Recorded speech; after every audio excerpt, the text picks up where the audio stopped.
नमस्कार, न्यूज 21 लाखांदूर मध्ये मी आशिष साखरे आपल्या सर्वांचे स्वागत करीत आहे। हवामान बदलावर मात करण्यासाठी पोखराचा शेतकऱ्यांच्या बांधावर जागर, कमी खर्चात अधिक उत्पादनाचा मंत्र।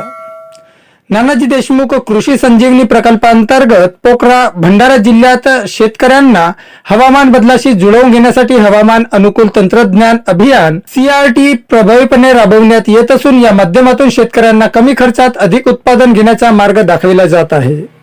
हवामानातील वाढती अनिश्चितता आणि संभाव्य एल्निनो संकट लक्षात घेता शेतकऱ्यांचे उत्पन्न शाश्वत ठेवणे हा या अभियानामागील मुख्य उद्देश आहे। नानाजी देशमुख कृषी संजीवनी प्रकल्पाचे प्रकल्प संचालक यांनी सर्व सरपंचांना पत्राद्वारे या अभियानाचे नेतृत्व करण्याचे आवाहन केले असून ग्राम कृषी विकास समितीच्या माध्यमातून हे अभियान गावागावांत पोहोचवण्यात येत आहे।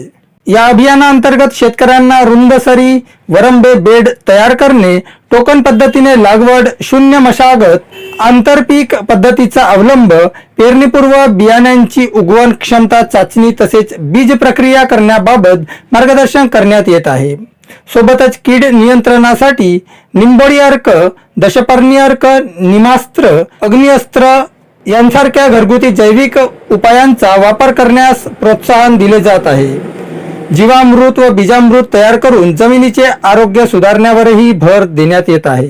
सदर प्रकल्पांतर्गत तालुक्यातील 50 गावांचा समावेश करण्यात आला असून सर्व गावांमध्ये समूह सहाय्यक व सहाय्यक कृषी अधिकारी यांच्या माध्यमातून हवामान अनुकूल तंत्रज्ञानाची प्रात्यक्षिके घेण्यात येत आहेत।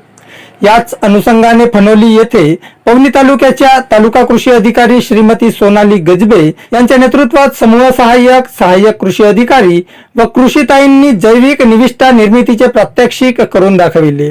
यावेळी शेतकरी व महिला बचत गटांना जैविक निविष्ठांचा वापर करून उत्पादक खर्चात मोठी बचत करण्याचे आवाहन श्रीमती सोनाली गजबे यांनी केले।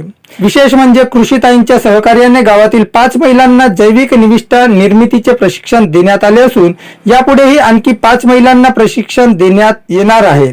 त्यामुळे गावात मोठ्या प्रमाणात जैविक निविष्ठा निर्मिती होऊन शेतकऱ्यांचा उत्पादन खर्च कमी करण्यास निश्चितच मदत होणार आहे।